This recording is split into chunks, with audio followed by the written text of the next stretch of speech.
Nothing exists except for toilet. Oh my god. My name is Nick Mabry, your 3D coach. I know that I have a pimple like right in the middle of my forehead. We're gonna ignore it. I was an honor roll student, and I don't think that I did anything crazy to become an honor roll student. I just kind of followed the rules, did the homework, read what I was told. If I had to do school over again, instead of taking an hour to study history, I would rather spend a day studying how to study. So now, instead of spending an hour for history, an hour for science, I'm cutting those in half or more because I know better study techniques. I know how to memorize information better. So anyway, I'm telling my girlfriend about this and she says, oh, I have a book on that. And she pulls out the most 90s looking book cover I've ever seen in my life. And I'm like, okay, so what's it about?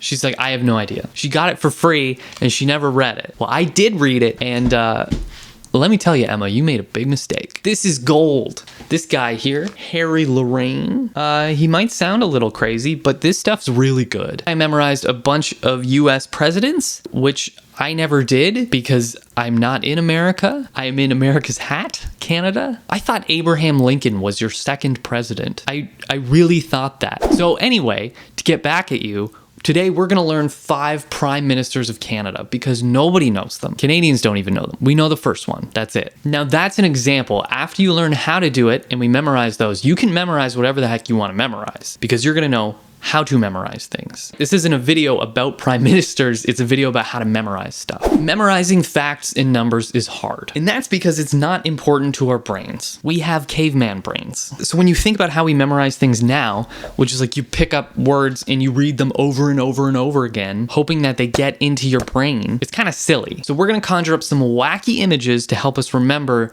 John A. McDonald's name. A toilet, or a John. Then we have our A sitting on the John, and the A is eating McDonald's. So when you want to remember John A. McDonald, you will picture a John with an A sitting on it eating McDonald's. John A. McDonald. But now we have another problem. When you hear Prime Ministers of Canada, we want you to then associate that memory with the picture of the toilet in the A in the McDonald's. So here's what we're gonna do. You're gonna see Prime Ministers of Canada, and then the A is going to fall down, and it's going to become the A that mashes into the toilet. So again, you're gonna see Prime Ministers of Canada, that A is gonna fall down, and it becomes our big beefy boy and smacks down onto that toilet. Preferably violently, add as much violence as you possibly can. And here's the important thing. You need to see these images yourself. I'm giving you the visuals as example, but what's important is that you look away from your screen, you can close your eyes, and you genuinely hallucinate these pictures in your own head. You need to see them because the process of doing that is what makes you remember these things. Make sure that you extract each name from each scene when you do it. The next PM, the second Prime Minister of Canada, is called Alexander Mackenzie. We have this picture of a sander, Alexander. When you see sander in your head, your brain should then associate that with the name Alexander. We have to remember Mackenzie, which is really hard for me because what does Mackenzie sound like? And I thought it kind of sounded like make ends meet. So let's say instead of sanding a deck, this guy's actually sanding this wooden horseshoe. And you can see that the ends of this, it wants to be a circle. Okay, this horseshoe wants to make its ends meet. The sander, Alexander, is trying to make ends meet. And he's not making a lot of money sanding wood. So he's so sad. He's like, why can't I make ends meet? I'm just trying to make ends meet. But now we run into our old problem where we want to associate John A. McDonald to Alexander Mackenzie. Well, pretty simply, we just need something to happen between those two images that links them together. Something grand, something violent, something gross. And the grossest thing that I can think of is that this A is going to flush their toilet and just dump a bunch of nasty doo-doo water. This is actually useful and disgusting. You're gonna see the John, the A, in the McDonald's, and then you're gonna imagine it flushing all this gross doo-doo water, which is hitting this poor sad man right in the face. Now the next PM is John Abbott. So let's say that after Alexander gets splashed in the face, the toilet is unstable.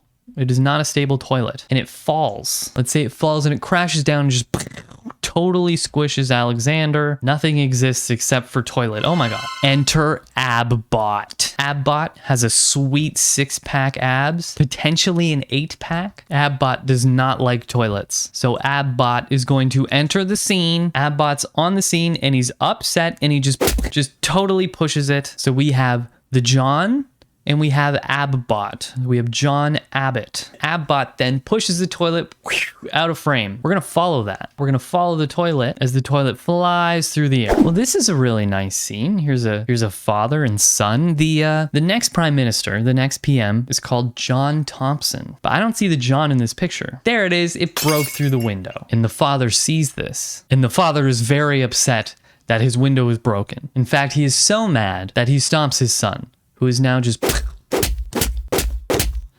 getting stomped on by the father. And now we have the John and Stomp's son, John Thompson. Again, add blood and gore at your leisure. This is a horrible image, but man, is it ever going to be effective. Our next prime minister is called Mackenzie Bowell. He feels remorse. He feels sad. Our sad father goes outside where he has a well with a giant bow on it.